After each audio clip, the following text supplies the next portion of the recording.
Olá a todos e a todas, um bom dia. Como vocês puderam observar aí, ficamos incumbidos de apresentar o tema Direito à Informação, designado aí pelo então professor José Naldo. Portanto, a nossa equipe ela é composta por Antônio Cordeiro, Áurea Catarine, Cláudia Carmo, Elianai Viana, Edson Melo, Hamilton Jesus, Jefferson Andrade, Marcos Aurélio e Univaldo Mendes. O objetivo aqui vai ser delinear para vocês sobre a evolução histórica do direito ao acesso à informação no Brasil, até aí a promulgação da Lei 12.527 de 2011, conhecida como Lei de Acesso à Informação. A partir da década de 80, foram publicados no Brasil diversos normativos que tratavam aí sobre o acesso à informação pública. Esses normativos, eles estavam relacionados tanto à política de transparência ativa quanto aos atos administrativos ou regulamentação do sigilo. A Constituição Federal, ela trata aí da informação pública nos seus artigos 5º, inciso 14 e 33, no seu artigo 37, parágrafo 3º, inciso 2º, e no seu artigo 216, no parágrafo 2º. Esses artigos, eles estabelecem aí os requisitos mínimos para a divulgação da informação pública e procedimentos que visam aí facilitar, bem como agilizar o acesso por qualquer pessoa.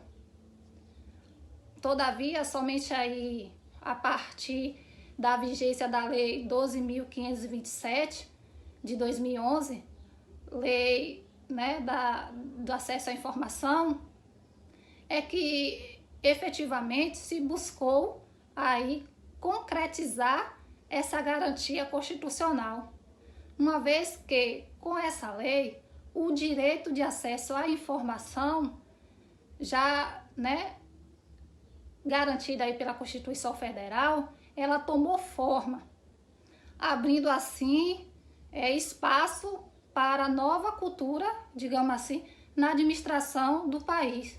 Ou seja, ela permite que haja uma interação entre a própria administração e a sociedade.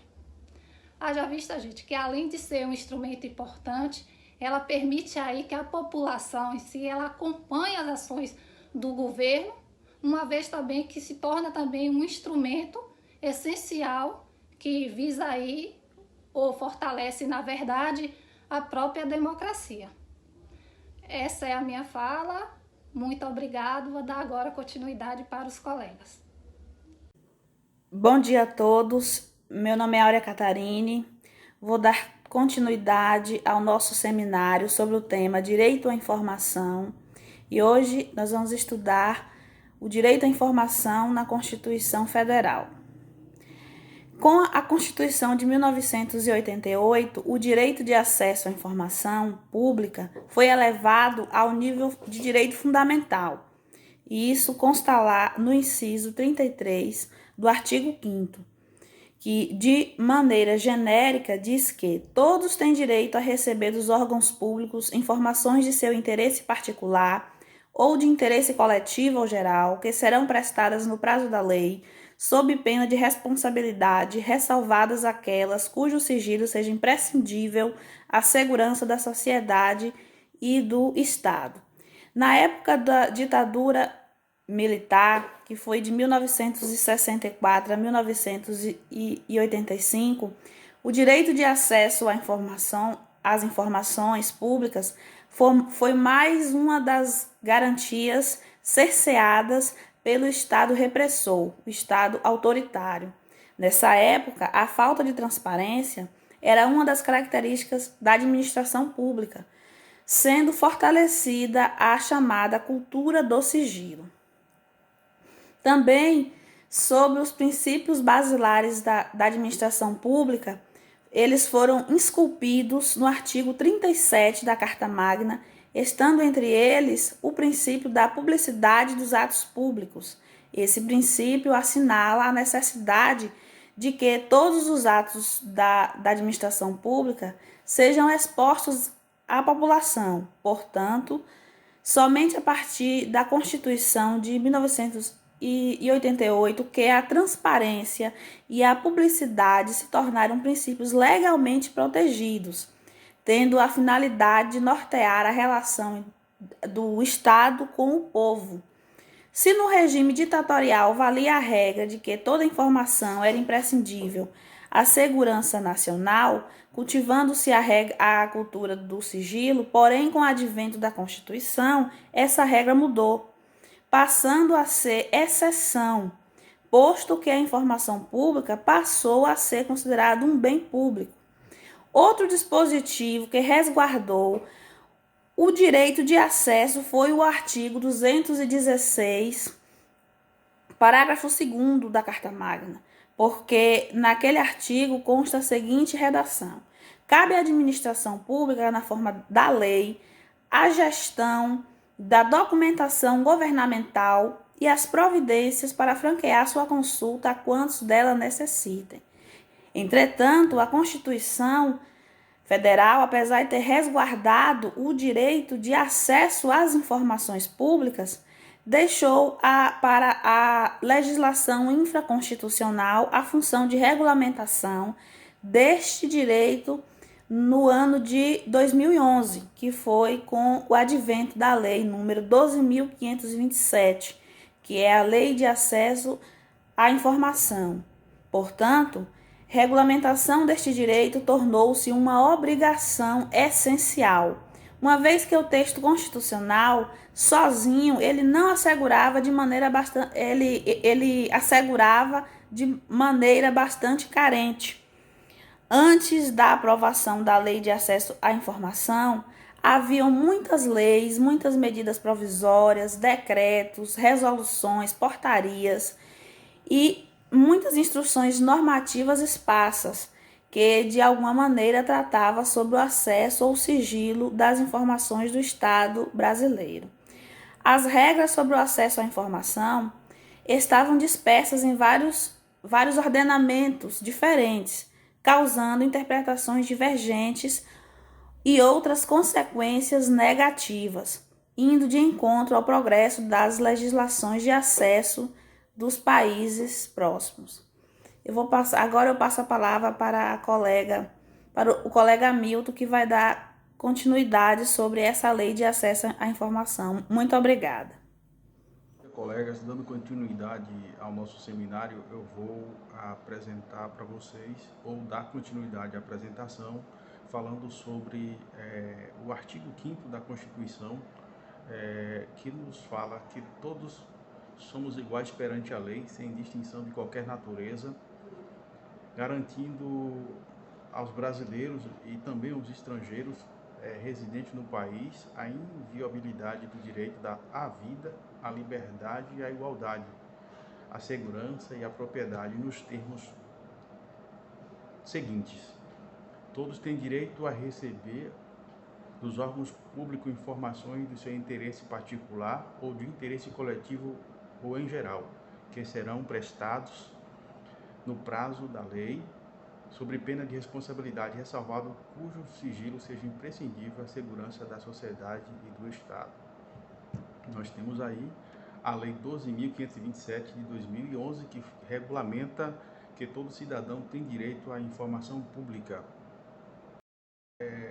A Lei de Acesso à Informação, que regulamentou o direito previsto no artigo 5º da Constituição Federal, que informa que todos podem solicitar as informações de órgãos públicos de interesse particular ou de interesse da coletividade.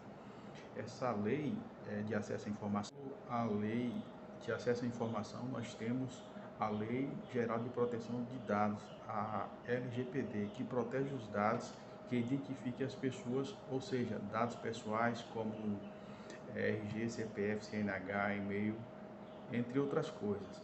Não apenas os dados de pessoas físicas, mas também os dados que identificam as pessoas jurídicas, como o CNPJ, razão social, endereço comercial, entre outros. Então, se a Lei de Acesso à Informação te garante buscar informações que são de acesso às pessoas em geral, a Lei de Proteção de Dados, que garante proteção única e exclusivamente dos seus dados, que identifica as pessoas e também os seus dados. Quando você abre uma página de internet, quando você digita os seus dados, essas informações são gravadas e elas são sigilosas. E se alguém ter acesso a essas informações de forma indevida, você pode entrar com uma ação contra essa pessoa ou um grupo que teve acesso a essas informações e buscar as garantias que lhe são afirmadas e garantidas por lei.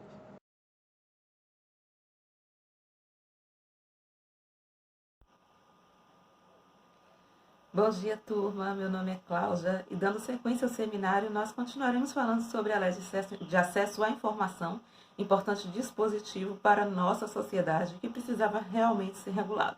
E aí, diante desse processo, dessas transformações sociais, a informação ela chega numa velocidade absurda e essa necessidade era real. E com isso foi criado essa Lei de Acesso à Informação.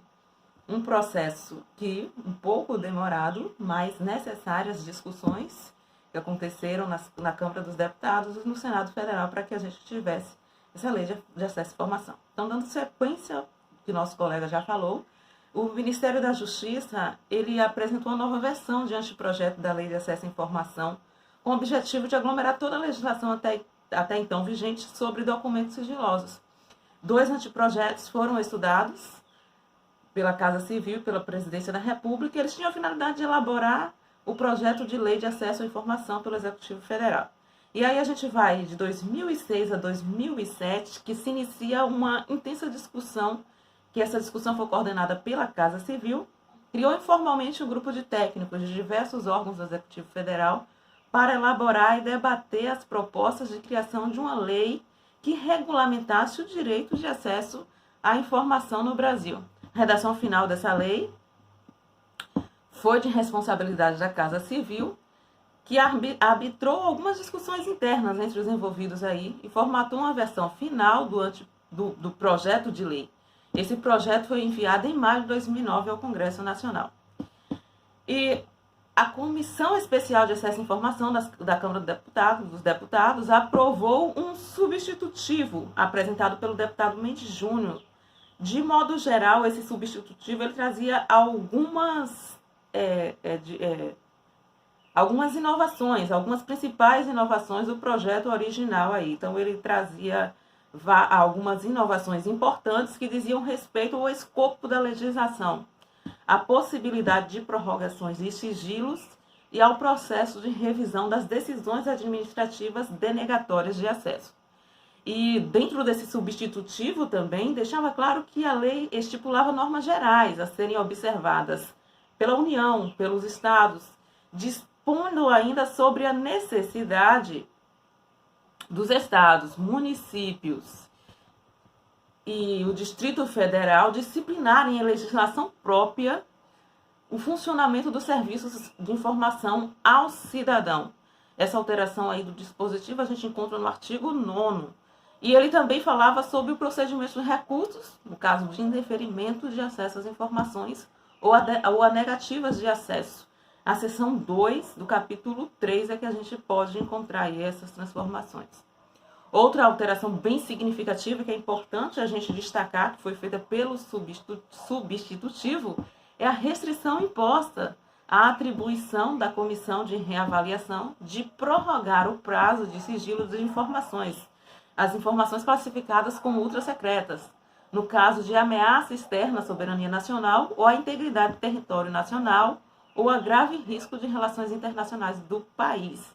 O projeto de lei original foi o 5.228 de 2009 e ele deixava essa possibilidade de prorrogação em aberto, ou seja, ele não fixava nem o prazo máximo de prorrogações. E com o substitutivo houve essa mudança, porque o substitutivo, por sua vez, ele determina que a prerrogativa da Comissão de Reavaliação fosse limitada apenas uma única vez nessa renovação, o que evitava sucessivas prorrogações que poderiam, em excesso, como a gente já sabe, valorizar o segredo em detrimento do princípio da ampla publicidade. E outra alteração importante que a gente também vai ter no substitutivo aí é que ele estabelece que os procedimentos de revisão de decisões denegatórias serão objetos de regulamentação própria no Poder Legislativo, no Poder Judiciário e no Ministério Público, e assegurando ao solicitante, em qualquer caso, o direito de ser informado sobre o andamento do seu pedido. Os órgãos do Poder Judiciário e do Ministério Público, eles também deverão informar ao Conselho Nacional de Justiça do Ministério Público as decisões que, em grau de recursos, negarem acesso à informação de interesse público. Essa era mais uma das informações importantes que houve aí no substitutivo.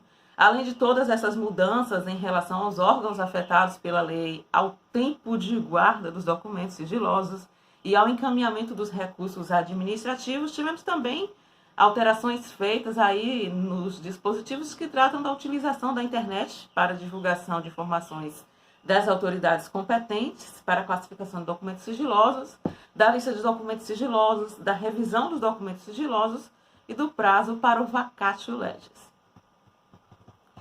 E houve essa intensa discussão na Câmara dos Deputados e, terminada todas essas discussões aí, o processo segue para o Senado.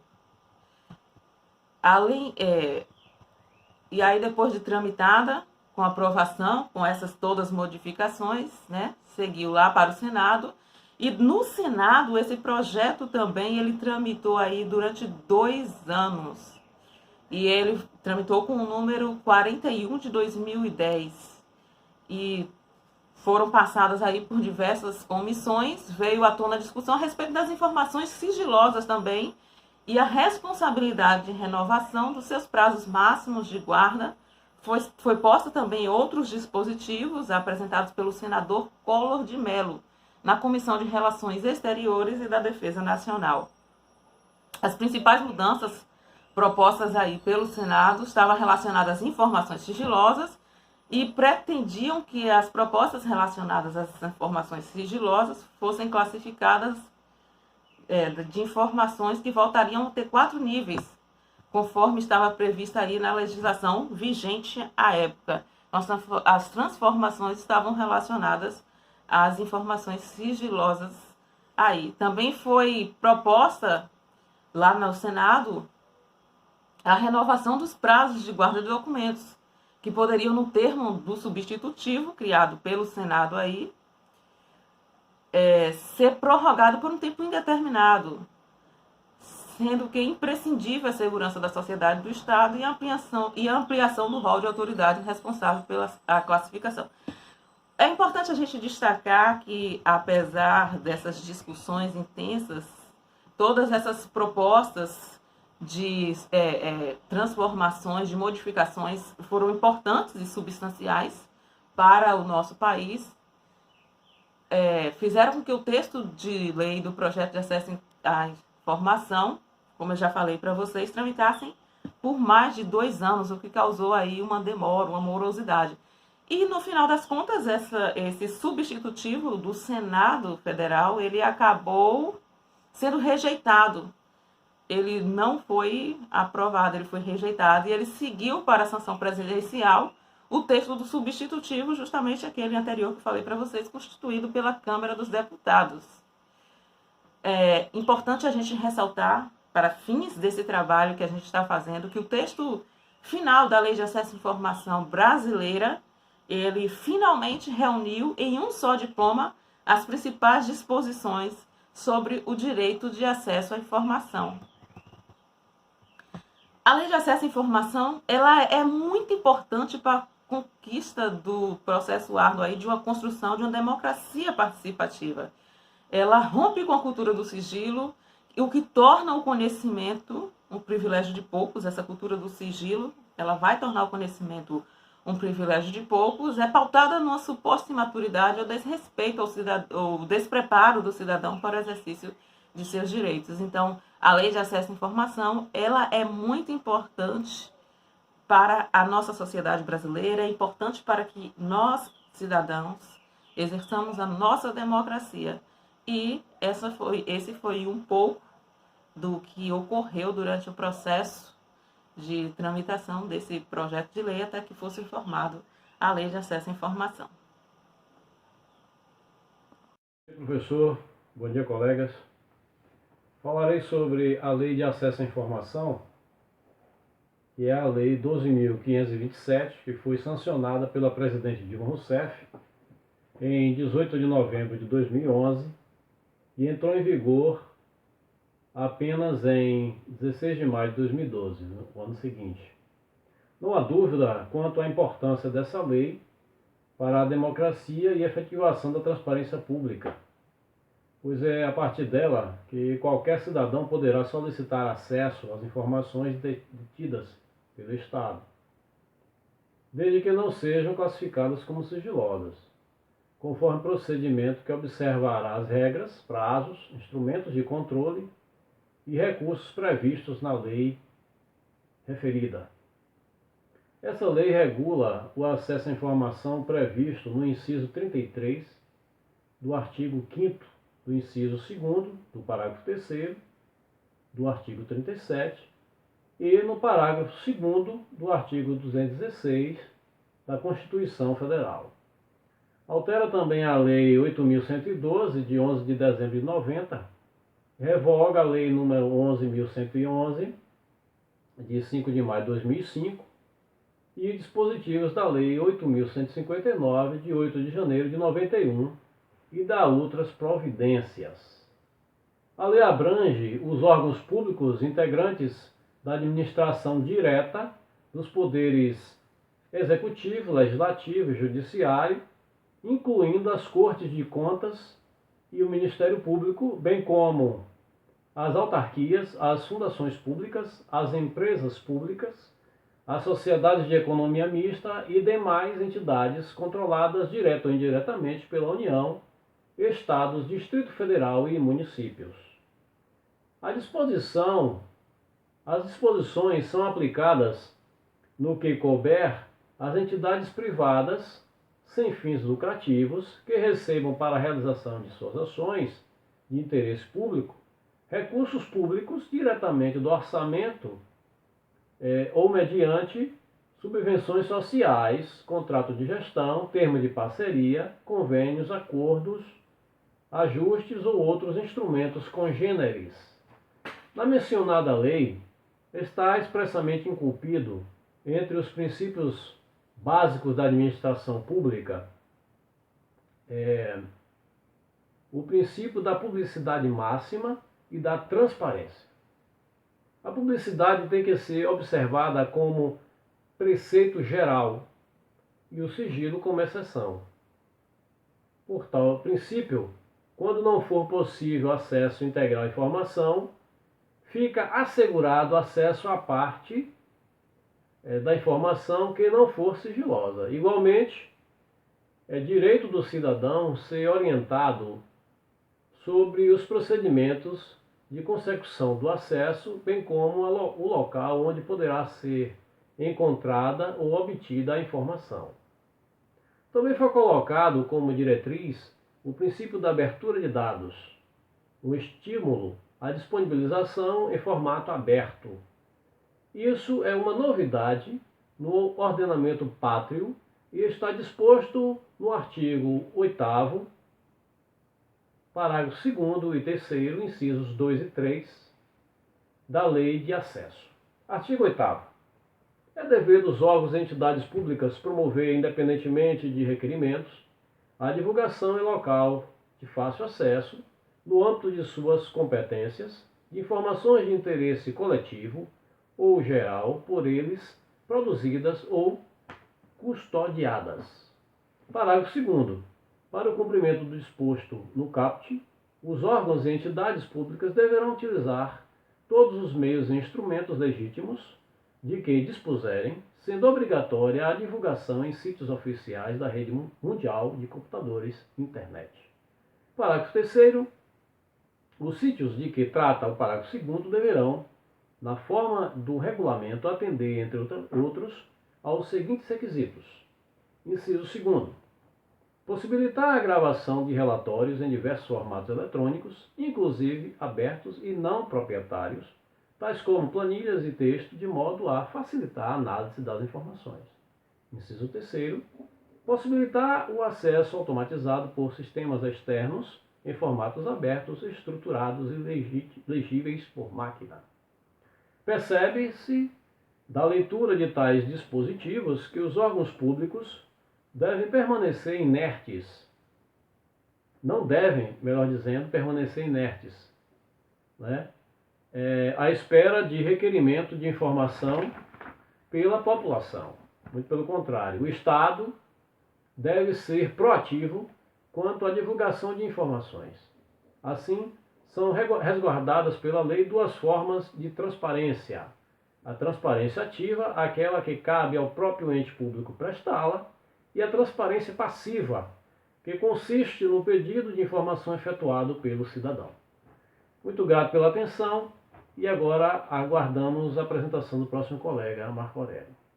Bom dia. Bom dia a todos. Dando continuidade a falar sobre transparência ativa e passiva. Na transparência ativa, o Estado deve divulgar conteúdos mínimos através de portais da transparência e sites de órgãos específicos. E também deve criar canais de atendimento, tanto presencial como virtual, os chamados SICs, Serviço de Informação ao Cidadão, a fim de dar maior liberdade para que estes venham a fazer suas sugestões, reivindicações e consultas. Já na transparência passiva, o pedido de informação dispensa justificação. O cidadão basta tão somente se identificar e especificar o seu pedido.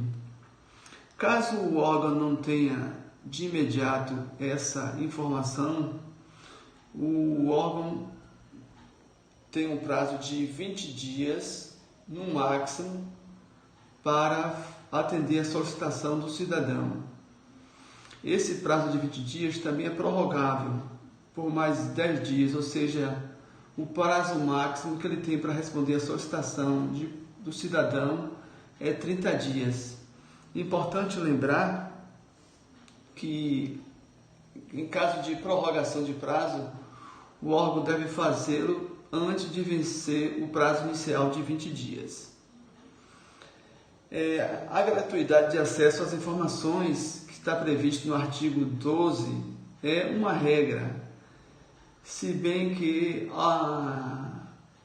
as instituições e órgãos podem solicitar do cidadão o pagamento de custas referentes à impressão de material.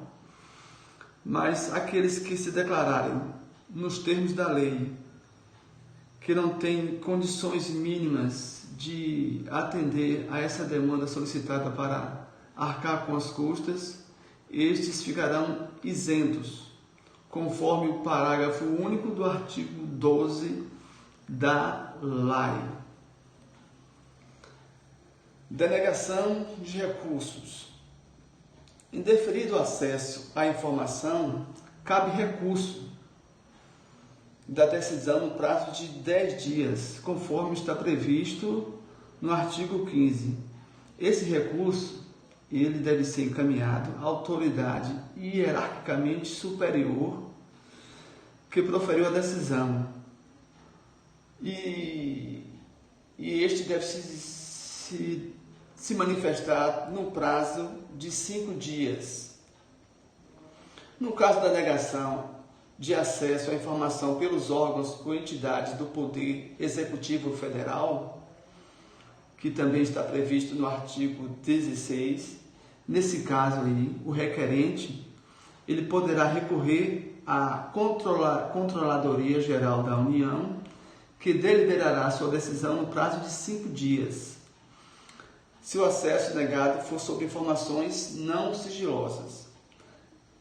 No caso de ser negado o acesso à informação pela Controladoria Geral da União, caberá recursos à chamada Comissão Mista de reavaliação de informações. Restrições de acesso à informação. Em regra, é garantido o direito de informação que está em posse do poder público.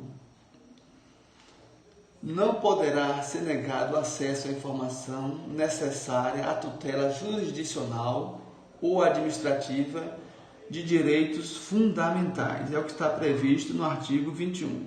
Agora, tem aqueles casos em que tem essas exceções. Essas exceções são aquelas informações que podem colocar em risco a segurança do Estado e também da sociedade.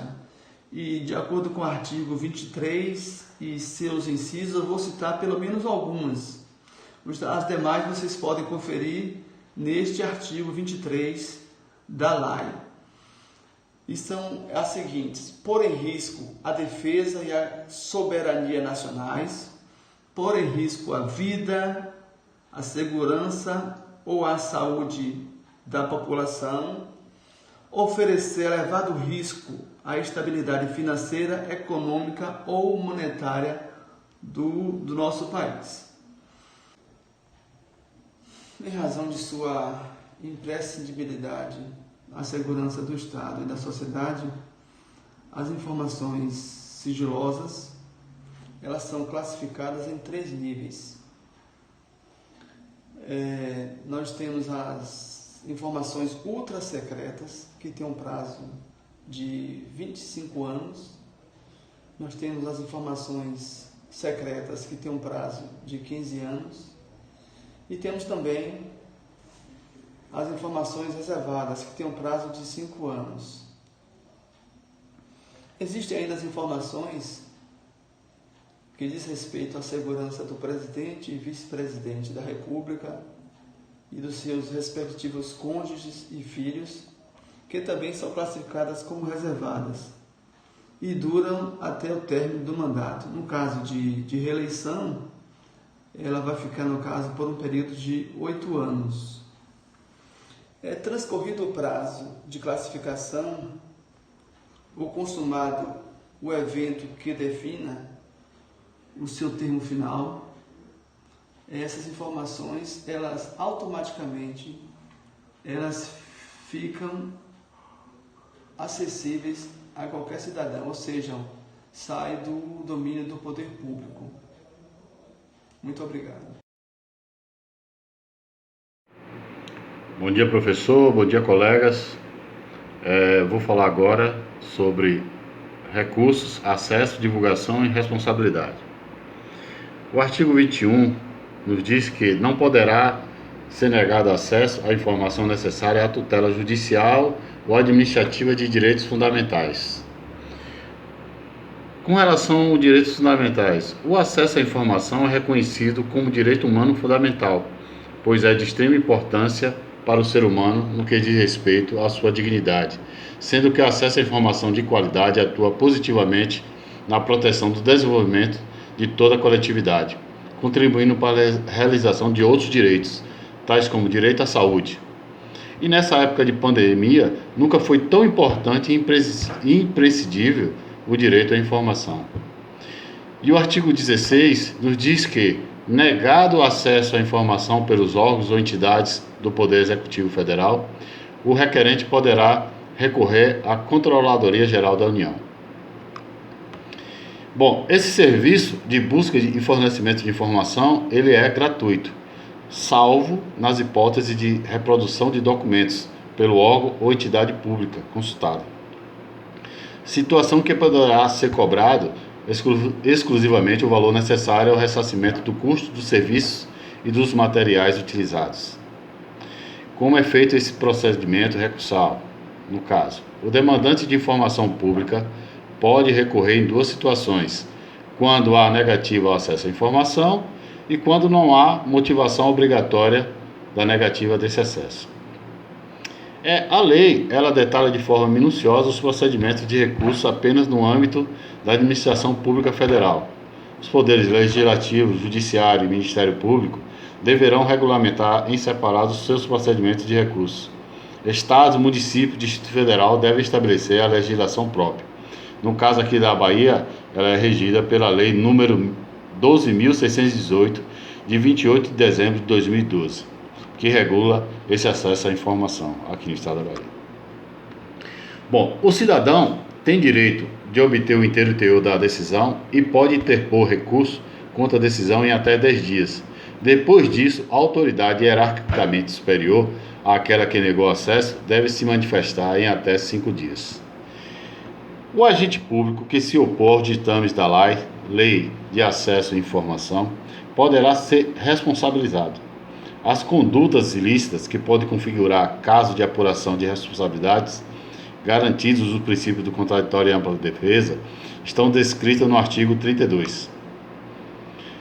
E, nesse artigo, um dos pontos é recusar-se a fornecer informação requerida nos termos desta lei, retardar deliberadamente o seu fornecimento ou fornecê-la intencionalmente de forma incorreta, incompleta ou imprecisa. Divulgar ou permitir a divulgação ou acessar, permitir acesso indevido à informação sigilosa ou informação pessoal. Essa é uma dos pontos. Destruir ou subtrair por qualquer meio documentos concernentes a possíveis violações de direitos humanos por parte do agente do Estado. Bom, dados sobre a pandemia de Covid-19, o cenário de subnotificação preponderante no país prejudica as tentativas de produções de estatísticas. Um exemplo disso, em uma matéria da revista Época, pode-se ter um exemplo dessa negação de informação. Desde que a Organização Mundial da Saúde decretou o status de pandemia da Covid-19, o Ministério da Saúde recusou pelo menos em 4 solicitações dessas informações públicas.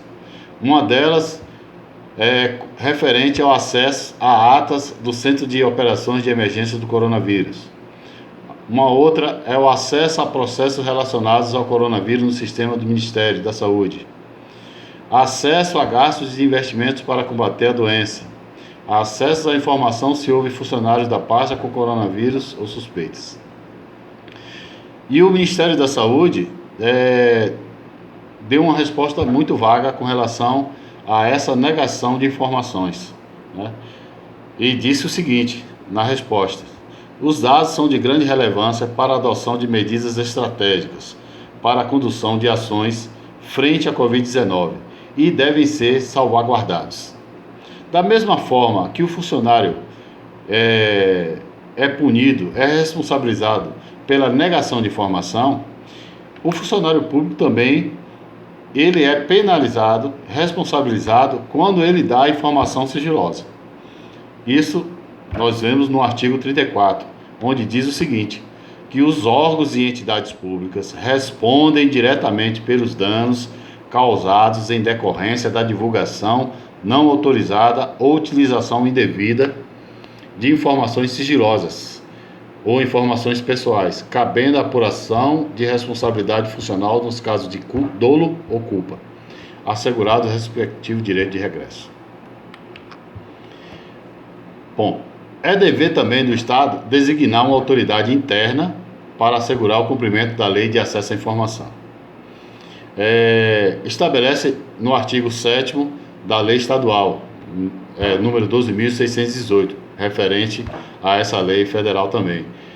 Em cada órgão ou entidade da administração pública estadual, terá um agente público designado pelo seu dirigente máximo para, no âmbito de seu órgão ou entidade, exercer as seguintes atribuições. Uma delas, assegurar o cumprimento das normas relativas ao acesso à informação de forma eficiente e adequada aos objetivos. Monitorar a implementação do disposto da lei e apresentar relatórios periódicos sobre seu cumprimento. Orientar as respectivas unidades no que se refere ao cumprimento da lei e seus regulamentos. Incentivar, em articulação com a Ouvidoria Geral do Estado, quando for o caso, a realização de audiências ou consultas públicas promovendo participação popular. Também o Estado deve nomear órgão da administração para organizar a campanha nacional de fomento ao acesso à informação. Bom dia, professor. Bom dia, colegas. Então, dando início à conclusão, da nossa atividade, nós ratificamos que a Lei de Acesso à Informação ela é uma importante conquista no processo árduo de construção de uma democracia participativa, rompendo com a cultura do sigilo para o exercício dos direitos do cidadão. Na mencionada lei, está expressamente esculpido entre os princípios básicos da ADM pública o princípio da publicidade máxima e da transparência. Nesse sentido, publicidade ela tem que ser observada como um preceito, né, como uma regra, como uma norma geral, e o sigilo como exceção. O objetivo da lei, além de regulamentar o artigo da Carta Magna, ela também dá transparência à utilização dos recursos públicos em todos os níveis federativos, estimulando o controle por parte da sociedade.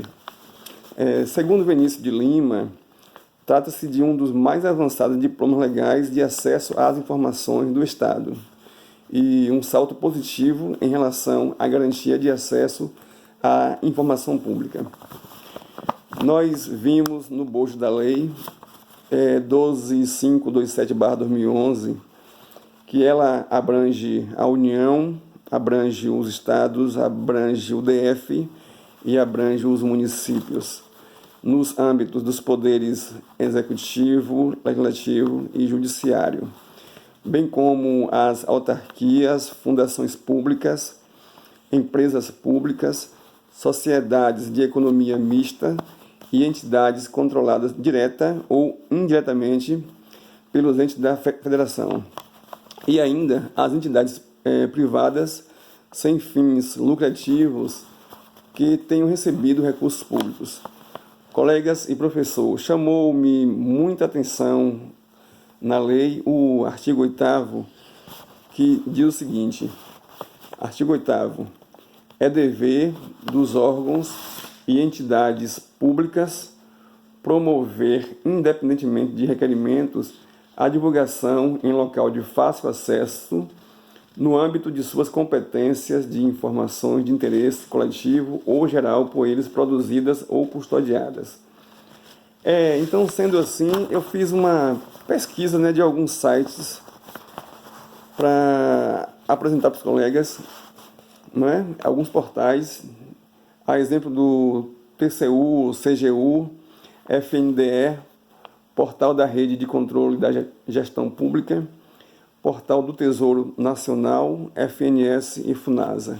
Alguns eu não conhecia, mas o artigo 8º, ora lido, me possibilitou esse acesso, assim como a todos os cidadãos.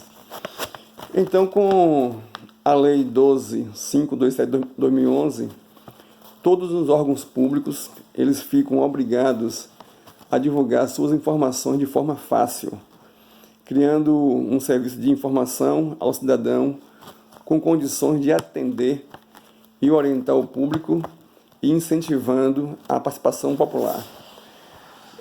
Nós falamos até aqui sobre a Lei 12.527/2011.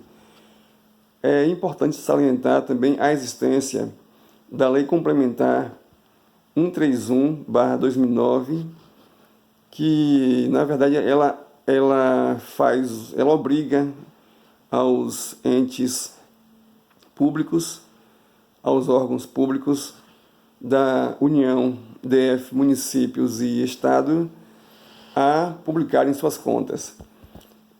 E para encerrar, colegas e professor, a minha fala, eu queria citar aqui o seguinte: é uma frase que consta na última lâmina do slide que eu estou agora, neste momento, apresentando. Informações públicas são bens de propriedade dos brasileiros e não instrumentos de poder do agente público. Então, assim encerro minha fala e muito obrigado. Com a palavra, o próximo colega. Bom dia, professor. Bom dia, colegas. Jefferson Andrade. Então, dando continuidade e finalizando a apresentação, gostaria de deixar aqui a minha contribuição. À época da publicação da Lei de Acesso à Informação, O governo brasileiro amortizou uma dívida com a população, dívida essa de mais de 20 anos, vem desde a Constituição do Brasil como Estado democrático, e ao mesmo tempo ele cumpriu o compromisso assumido perante a comunidade internacional, uma vez que o Brasil, como todos nós sabemos, é signatário em tratados e convenções que prevêem o direito ao acesso à informação.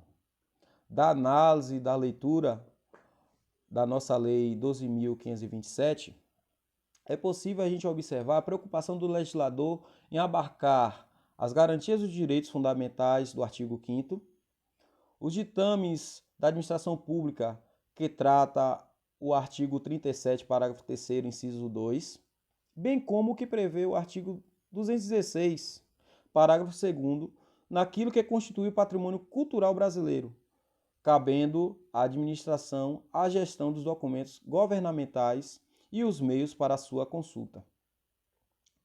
Neste caso, não é só simplesmente focar na adoção das diretrizes, a proteção do direito de acesso a publicações ou dar transparência quanto aos recursos, às sanções e promoções na administração pública. Mas indo além, o legislador procurou dar maior relevância e adequação aos ditames de Estado Democrático de Direito e aos princípios constitucionais da cidadania e da dignidade da pessoa humana.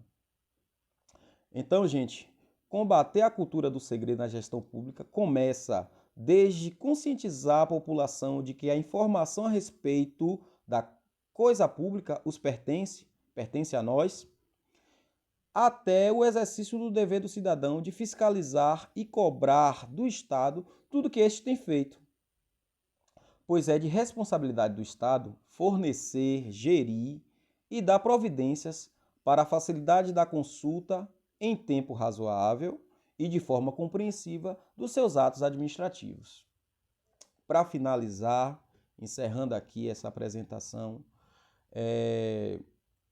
gostaria de frisar que a Lei de Acesso à Informação 12.527 de 2011, ela é um marco importante para a consolidação democrática do país pela possibilidade da observação das ações governamentais e do acesso às informações públicas. Lógico, respeitando as ressalvas previstas em lei, como medida na prevenção e combate à corrupção. Então, pessoal, essa é a minha contribuição. Eu encerro aqui este trabalho. Gostaria de agradecer a todos pela paciência e pela compreensão. Um ótimo dia.